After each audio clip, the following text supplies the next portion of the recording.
Everybody, sell your Spider-Verse keys before they go any lower. Stay tuned. Welcome back, Gainers, to another incredible, exciting, fantastic episode of ComicGains. And if you're new to the show, I'm Adam. I'm Zach, and this is the Princess Aurora Heist doing the Princess Wave and the Spider-Man spin. Bow down, respect, and of course there's Coco. Oh, Coco made it for the show today. The comic Coco in the house. All right, guys. It is Monday, and we are coming back at you with a brand new drop list. Super exciting list this week. Some major Spider-Verse keys, because last year Across the Spider-Verse came out around this time, and so that's kind of why we're reporting on these big keys. So if you're asking yourself right now, what is the drop list and what the heck am I watching? Well, us three gainers get together, put our heads together, we scour the internet for trending lists, hot lists, any kind of movie speculation list, anything that goes, and we figure out why these books were hot a year ago and why they're not now. And we let you know if it's a good idea to pick them up because everybody forgot about them, or it was a terrible speculation to begin with, and you should never, ever remember this book.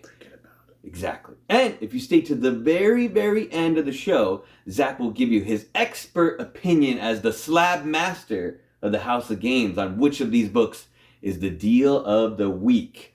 All right. Before we get into any of that, though, we need to get into some lubrication. Lube up. Yeah, I was watching Transformers, and I wanted to get a little bit of primal. So I got some Prime hydration drink. There's that's the first time we've had Prime on the show. Yeah, first time. I don't know what's surprising. I don't know what's going on with this. I hear people talk about it, and they're like, don't talk about it. But then they talk about it still. I don't know. Is it good? Is it not? I don't know. It's a glow berry. Apparently it'll make your insides glow. You know? Who knows? Maybe a little bit of that. Outsides glow. The squid? Don't squids glow? Do squids glow? I don't know. Some of them do, right? They all maybe some glow. Jellyfish? There's some little jellyfish in there? Mm. People are obsessed with Prime. I don't get it. I purposely don't buy Prime, but... Well, that's tasty. Is it good? Yeah, it's tasty. It's a little sweet, but there's not much sugar in there. Total sugars is 1 gram. It's only 25 calories. Of the glowberry. Mm. Glowberry! I like it. You can only pick glowberries at night. That's true, because they glow. They glow. That's the only way you can find them. All right, guys. You know the only place you can find us on Whatnot is every Saturday, where you get the... I think now close to the best shows on Whatnot. Dollar starts, 30-second auctions. Adam and Zach start kicking it off at 3 p.m. Pacific Standard Time, and the Princess hosts her very own show. If you've been asking yourself, I want to hear the Princess talk, well, all you got to do is go kick it with her on Whatnot at 6 p.m. We got some amazing polls now, mystery boxes and polls from both of us. Pretty amazing stuff. And this week is a special Christmas edition or holiday, so depending on how you feel about it. Both shows. So we're going to be doing Christmas books. Princess is going to be doing Christmas books. There's going to be Christmas music. There's going to be eggnog. There's going to be rum. Maybe. Rum Springer. Right? So come Kiko this weekend, guys. Yeah. And get ready for Christmas. On the Princess show, we can't get her to shut up. That's exactly true. Coco even talks shut up. On that show. Yeah, Coco talks. All right, guys, let's get back into the comics. Let's kick it off. We got number 5 on the list, Spider-Man 2099. Number 1, 1992, Rick Lenardi, Peter David, and this is the first appearance and origin of Miguel O'Hara, also known as Spider-Man 2099. And this is kind of an interesting book because there is a lot of controversy surrounding like his first appearance, but I feel like also at the same time nobody cares. Yeah. You know what I mean? Like not the same you do with like Gambit, where like 365 has a huge preview in it, Amazing Spider-Man 365, but it's not really like a lot of argument. People are just like, this is the better cover. Although that hologram cover is cool. It's pretty cool. It is cool. But there's like a lot of other previews. Like, there's the red one, that red hologram one has a preview in. There's a couple other things. But it's just kind of like everyone's like, hey, this is the first appearance. Just roll with the punches. It's just interesting. But this does have his origin. And if you're asking yourself, what is Miguel O'Hara's origin? Because we all got a little taste of him in Across the Spider-Verse. And I feel like, although that was really awesome, it's not quite the same character we know from the comics. They kind of switched him up a little bit, made him a little more hardy, a little more rough around the edges. And his origin's kind of interesting. So his mom actually cheated on his dad with another guy and had Miguel O'Hara. So Tyler Stone is actually his real dad and not Daddy O'Hara. So, which is interesting in the storyline because Tyler Stone is his main villain. That's like his main villain, and it's secretly his dad. And eventually, Miguel learns that it's his father, but Tyler Stone never learns that he's his son. So it's kind of a strange thing where his dad's actually his main villain. He was like a child prodigy, ended up helping out Alchemex with like some DNA restructuring stuff. And when he decided he didn't want to work there anymore because they were kind of evil, they got him hooked on a drug called Rapture, which is kind of weird. And then the only way to give him the drug was that he had to work there. And if he didn't, he'd have to get on the black market. And they were like, hey, if you don't want these drugs. And he's like, the only way to get rid of this is to change my DNA, and then I will no longer be addicted to this drug. And he did that using spider DNA, which actually morphed him into 50% spider, 50% human. That's why he's a little more, he's got the fangs, he's got like the finger thing, so he looks a little more spiderish than regular Peter. And that's the story. And, kind of goes from there. He just does all his stuff in 2099 instead. Kind of an interesting character, His original run is sort of loved, it's kind of is what it is. Some people like it, some people don't, but he's just a cool looking character nonetheless. And Oscar Isaac did an amazing job in the movie Across the Spider-Verse. Like I said, the character's a little different than the comics, but we needed sort of the main villain, I would say, of the story. Like a good villain, if you want. He has like his own agenda, but cool character nonetheless. I will have to say though, this book has a lot of copies of it.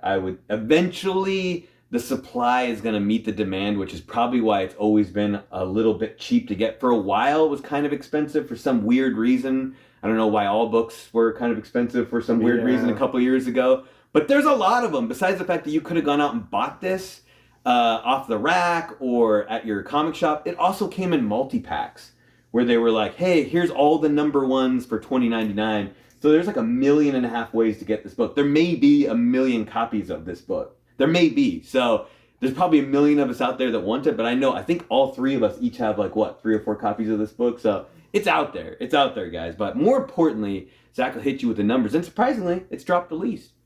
The spider from a movie. The spider. Anyways. I'm like, wait, what? Itsy bitsy spider. Yeah, Charlotte's Web. No, that's not the movie. Anyways, price a year ago, it was all fanged up at $150 or CGC 9.8. Now it's been defanged at $123. Not a bad drop, but in that year period, you could have picked up for as little as $65 and as high as $405. Ouch. 157 is the average. It's an 18% drop. There's 9,892 total graded. 3,483 of them are 9.8s. Universal. That's 35% of total graded. This is a great book to have. You want it in the highest grade possible. Mm-hmm. There is 9.9s on the census. Oh, wow. Oh, okay. Good luck finding them. Mm-hmm. But yeah, that's the one that you'd want. Or in a newsstand, like the copy that was just shown. That's what you'd like. You want it in high grade, newsstand, highest you can possibly get, maybe even signed. Do you really need a 9.8? Just really need a high grade copy. Yeah. Or a 9.9. Yeah. That's what I think. Mm-hmm. Good book, though. Good book. Nonetheless. All right. Number 4 on the list. And surprisingly enough, it's Ultimate Fallout 4. Rolling in back in 2011. Mark Bagley, Brian Michael Bendis. And this book originally came in a poly bag, which I don't think to this point doesn't really matter. I don't think anyone thinks it's better if it's in a poly bag. It might even be worse if it's in a poly bag because you don't know the actual, if there's any damage from the bag. But if you're wondering what this book is, it is the first appearance of Miles Morales, the other Spider-Man from the Ultimate Universe. And obviously, last year, Across the Spider-Verse came back in, and this book got a little bit more of a jump. It's been very, very high at certain points in history, and has been a repeat offender on the drop list. And it's, in recent times, have been probably the lowest it's ever been for quite a long time. And Yeah, we got the sequel's going to be coming out soon, Beyond the Spider-Verse, so hopefully we'll probably see another little jump into this one. But this book in particular, if you've never read Ultimate Fallout 4, it's an interesting story. It's a collection of stories. There's actually like 3 or 4 in there. There's a good Maker story in there where they show him come back out of this alternate universe. And the Miles story is a little bit interesting. He kind of just shows up, fights this villain called the Kangaroo, and at this point he doesn't have any web shooters.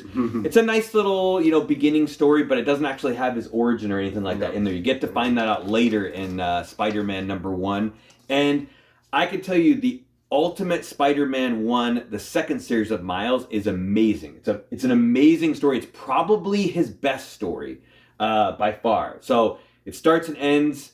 There's some really great stuff that goes along with the death of Peter Parker, the ultimate Peter Parker, and how he uses that for his like great power, great responsibility, because he was actually there when Peter Parker was being killed and didn't help him because he was scared. He's actually like a little kid. He doesn't even get web shooters until like 10 issues in, when Aunt May actually gifts him the web shooters from the original Peter, which is kind of cool because you're wondering, like, does everybody just know how to make web shooters? That actually makes a lot of sense. And he has a lot of run-ins with Mary Jane and, like, his mom getting killed and in the storyline. Not to ruin it for you, but it's just really good. And when they bring him back over into the regular 616 Marvel Universe, he has some good stories and they're fun to read, but he doesn't quite ever have that same amazingness that he has in the original run. So that's at least my feeling on him. He's an amazing character. Obviously, his movies are ridiculously good. And Bolo, be on the lookout. There is a newsstand copy of this, which garnishes quite a bit more money. That does say the Black Panther on there, which I believe they all say that. Somebody said it was like a misprint, but I'm pretty sure they all say that. And there's a Djevic 1 in 25, which used to be like a $40,000 book, and a 9.8 is not even worth anywhere near that. And it's actually not really my favorite. I'd rather have the newsstand than that one because it is a connecting cover. The cover is cool, but it's a connecting cover, and I feel like it's not cool unless you have all the covers together, or less cool. But it's just one of those things, man. All those next-gen heroes that people were like screaming about the last couple of years, like, get all these books. They're going to be worth, thousands of dollars in the future. Doesn't that kind of sound similar to what happened in the 90s, right? When they're like, all these books are going to be like collector's edition, get them, they're going to be worth tons of money, and now they're worth nothing. So be rich, yeah, better than the stock market. Yeah, be careful with all these. I would suspect that Ultimate Fallout 4 is going to go down even lower than what is it. It'll probably go under 1,000 in the next couple of years for a 9.8. So either sell it now or buy it when it's low, but I don't think it'll go back up for a while. There's too many copies out there. Too many people had this book, and I think everyone's realizing that now. Anyway, Zach will hit you with the real numbers, though. Well, you bought a mask, and the mask fits everybody. And the price for 9.8 was $1,751 a year ago. Most recent sale, or most latest sale in a year period. Now it's $1,400. Last sold, $1,400. And guess what? There's no returns. Range, a weird $550 out of the ballpark, kind of like weird. It probably was a cancellation, but it doesn't track that way, so I added it in. To as high as $2,400. Someone was smoking something. Average sale is $1,687. No, euros. No, $87. 20% drop. There's 17,806 total graded. 4,142 of them are 9.8s. That's a good number right there. 23% of total graded. That polybag screws up the books. Yeah. Yeah, this is a fantastic book to get. Again, you definitely want this in a high grade. Ideally, if you just want to collect it because you just really like the character, get it any grade. It doesn't much matter at that point. Just put it on your wall, look at it, it's like, yes, that's a Miles Morales. Long-term gains, it has long-term gains. It just might be going down for a little while, like Adam was saying. In, recent futures, it's going to go down. And then as, 5 years go on, it's probably going to go back up. It might even get higher than it ever was from this last couple years. So, yeah, I wouldn't be surprised if you bought it, 6 months from now, you probably get a really good deal. And then you're going to be running all the way home to the bank. I don't know what I'm saying. Anyways, I think it's a good buy. I think you might want to wait. You do want a 9.8, and you do probably want it graded if you're doing it for the investment purpose. But if you're just collecting the character, get it any grade. Doesn't matter. There you go. There you go. You heard it here first. All right, let's jump off the spider train just a little bit today and talk about number 3 on the list, Wolverine. Number 8, everyone's favorite Wolverine. Well, I don't know if it's everyone's favorite Wolverine. It's my favorite Wolverine cover. 1989, Chris Claremont, John Buscema. And this is basically just a straight up iconic cover by John Buscema. And yeah, it's just a fantastic book. Last year, we got some news. Deadpool 3 is coming out. Wolverine's joining the cast. We all know that now, but last year it was kind of like a big deal. Almost all the Wolverine keys kind of went up in value a little bit. Didn't matter what it was. Didn't even necessarily have to deal with Deadpool. They just all kind of went up. Everyone's like, hey, let's get on board with this. I think it's a great cover, and I think it's one of the things that are like lacking in today's comics now. It's like, there's a lot of good books that come out now and some cool covers, but majority of them are lady books. You know, like a good, cool cover comes out and it has to do with like a sexy lady or something like that where people get really excited about it. Whereas back in the 80s and 70s or earlier, you got really excited about like a man on the cover. You know what I mean? Like a cool dude on that. At least I did. I don't know, Zach, you never did? You did, huh? Yeah. But I'm just saying, like, you don't really see that anymore, so I'd like to see that come back where someone just makes like an iconic cover like this that's just worth like a lot of money and it's got 2 guys on the cover, and that's kind of exciting, you know what I mean? Oh yeah, 2 guys on the cover. Exactly. And if you ever saw the original artwork that was done for this, they actually drew them at the same height. So like Wolverine and Hulk were the same height, and they were like, bro, you gotta redraw that. Like that's not possible. You gotta shrink them down a little bit. But it also has Joe Fixit on the cover, which is kind of an okay character. This book has gotten heights in the past because of the Joe Fixit thing. He did get a solo comic that came out last year.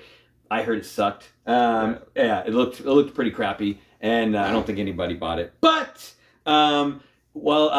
be on the lookout for this one as well. There is a newsstand copy of it that is worth about 2 times value. And if you're wondering where that newsstand is, look on the back, and you'll also see a really cool pinup of Wolverine drawn by Rob Liefeld, and that's how you'll know if there is a newsstand. What about them numbers, though, Zach? How them numbers doing on that Wolverine? It was fixing to be a great book to get a year ago at $333. Now, it's broke again. It's broke. You fix it for a second, and then it breaks again at $262. Range $207 to $450. Average sales $334. 21% drop. There's 4,381 total graded. 1,125 are 9.8. Oh wow! That's about 20. Yeah, it's about 26% of total graded. This iconic cover by iconic artists. It looks really great.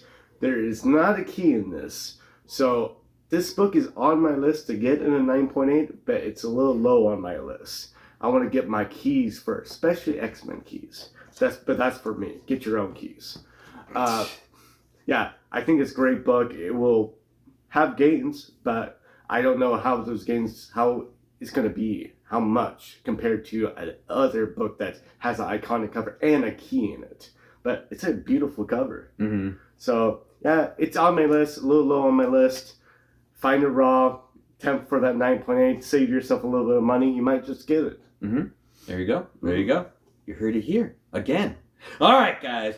Number 2 on the list, Marvel Spotlight 32, 1977. We got Gil Kane, Archie Goodwin, and first appearance and origin of Jessica Drew.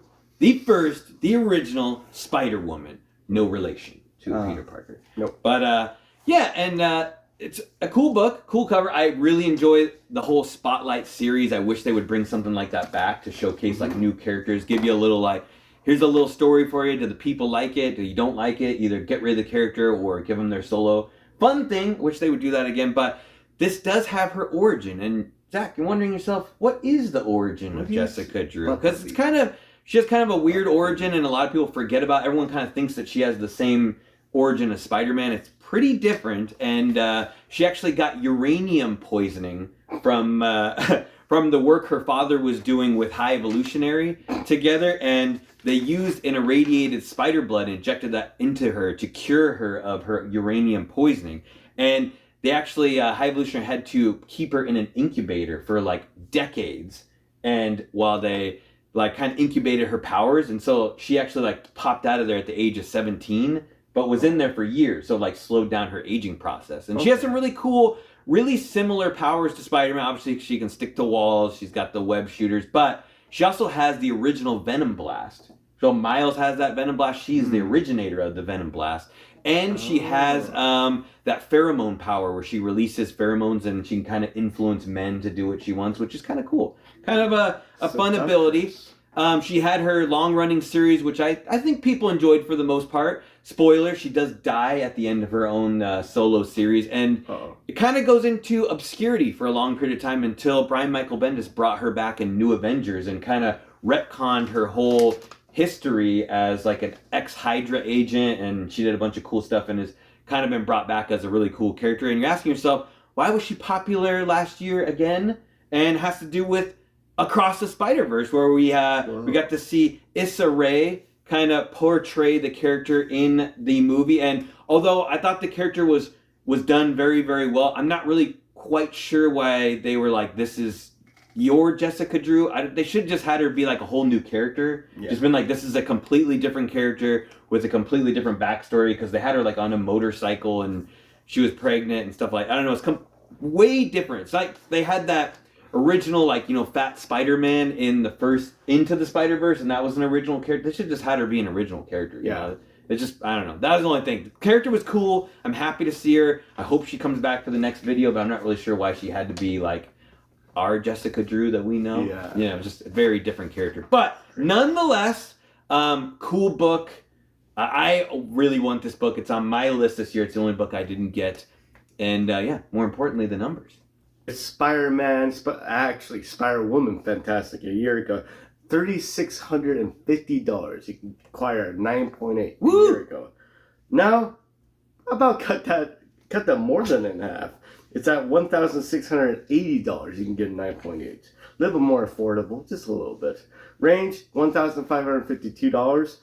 And the high is, again, $3,650. Average sale is $2,062. It's a 54% drop. There's 5,421 total graded. Only 240 of them are 9.8s. That's 4% of total graded. I think with those numbers, and considering with those numbers in consideration, and how much I really like this character, I think for that price for a 9.8, I think you could do pretty well with it. But like everything else, we don't know if it's going to keep on dropping a little bit, because there's really not much hype going on with it right now. But it's one of those classic covers from a classic series, Marvel Spotlight, right? I mean, I think, man, I would really want to get a 9.8, but at that price, you might have to consider for a lower grade. Like a 9.6 is probably less than half of that amount right there. If not way more, yeah. And it's basically the same grade. I mean, it's the same. The book's going to look basically the same, side by side. I'm a 9.8 snob, but this book, I'd probably consider 9.6. This is a really nice book. Yeah, it is a fun book. I love her costume, too. Very, very cool costume. Oh, yeah. Not the one with the covered head, but when she's got her hair flowing later. Very, very cool costume. I liked her tone of voice when a lot of people write her. She has a little more mature voice than some of the other Spider-Woman characters. So it's kind of nice. Kind of nice. All right, number one on the list. And this was surprising, although I kind of felt like this was going to happen eventually. But SpiderMan India, number one, 2005. Javon Kang and Sharesh Setharam. Hopefully, probably said those names wrong. I apologize.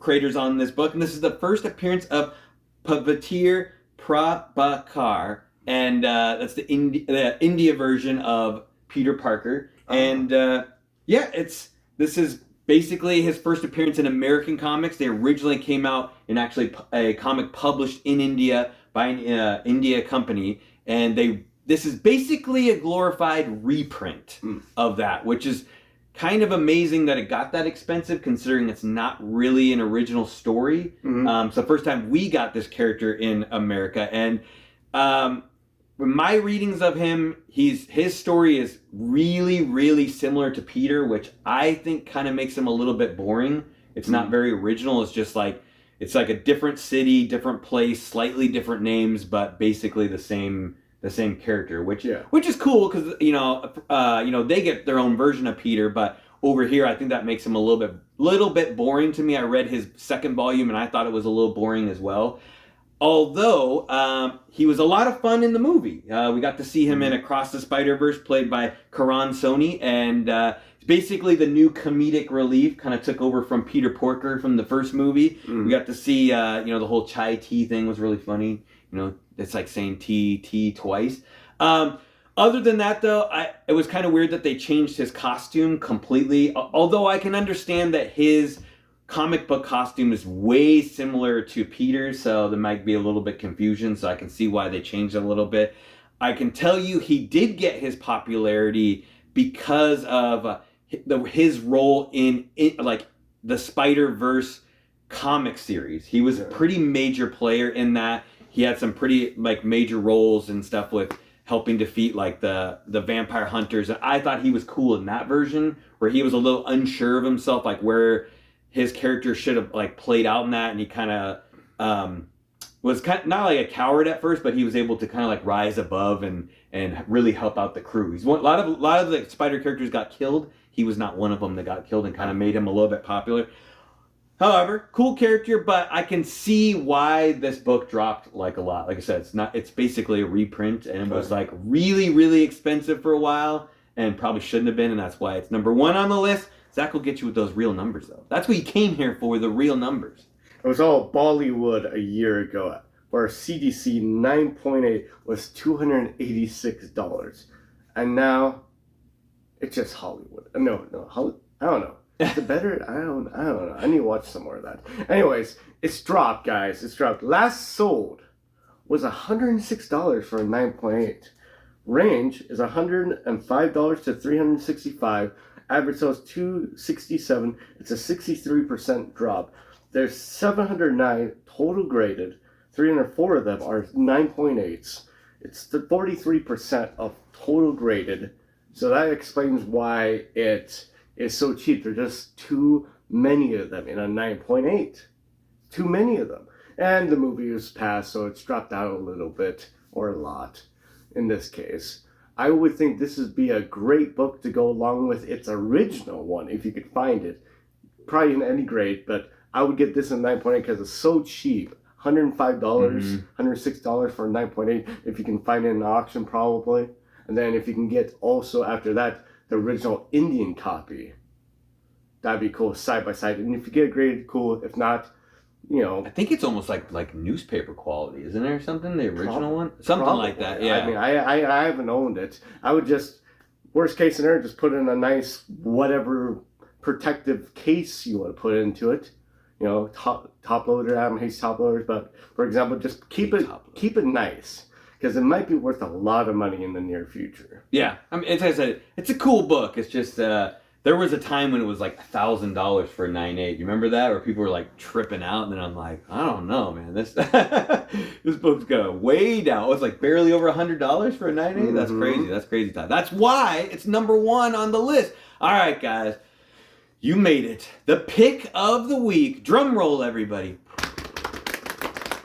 It's going to be Marvel Spotlight 32. I think that's the one that's going to have the best gains of the entire thing. I can go along with that. The bargain book, of course, is SpiderMan India. Yeah. But I would say that book right there is going to give you the best bang for your buck. Yeah. Yeah, I mean, like I said, like the 9.8 and this is worth more than the 9.8 Ultimate Fallout 4. You know what I mean? This might have more longevity, over the years. You're talking 20 years from now, you got that in a 9.8, or you have Ultimate Fallout 4 in a 9.8. What do you think is going to be worth more? That's going to be hard to say. I would think it would be this one, just because of nostalgia and how it's like in a great time period of the Bronze Age, whereas the other one will have a good value. It's going to fluctuate a lot, but I don't think it's going to have the consistent gains as this book right here. Eventually down the road, guys, with a lot of these modern books, and this is not really quite a modern book, but rarity is going to come into play. That's always going to be the bottom line. Like, how many are there of this book in a 9.8? That's gonna really tell you the real price. That's why Zach's always putting out those percentages for you. You really have to pay attention to that, because a book can spike for weird reasons because everybody wants it and the price will go up. But if the percentage isn't there, it's going to go right back down as soon as it is, because there's nobody, there's not enough people to want that book anymore, and there's plenty of them out there. So be careful. That's why you always want to watch the drop list to get the real news here first.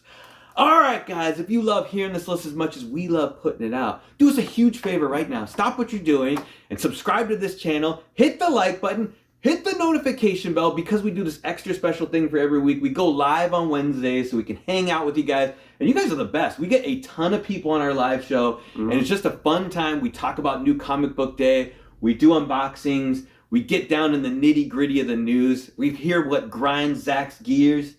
Everything. And he holds nothing back. And Princess gives you those great facial expressions in the background. How angry she is at us. And me and Zach can't tell. We don't know what's going on. I do hold a grudge sometimes. He does. Remember that. And you got anything else, Zach? Yeah, you gotta share. How do you do that? Is you have to book your time at a tattoo parlor and go in there and say, I want a ComicGains original tattoo. Yeah. Right over your heart. No, back. Yeah, I love ComicGains. Right there. Right over your heart. I think well, maybe the heart's right here. I almost thought about getting that supernatural tattoo right there. Oh, yeah. Yeah, they don't need that tattoo, though, anymore. They got it in their bones. The bones? The bones. That's next on my list. All right, guys. Until we see you next time, stay safe and remember. Get those ComicGains tattoos. Get them. I want to see them on IG. I want to see them. I'm going to slap you if you don't get it. Princess's face right here.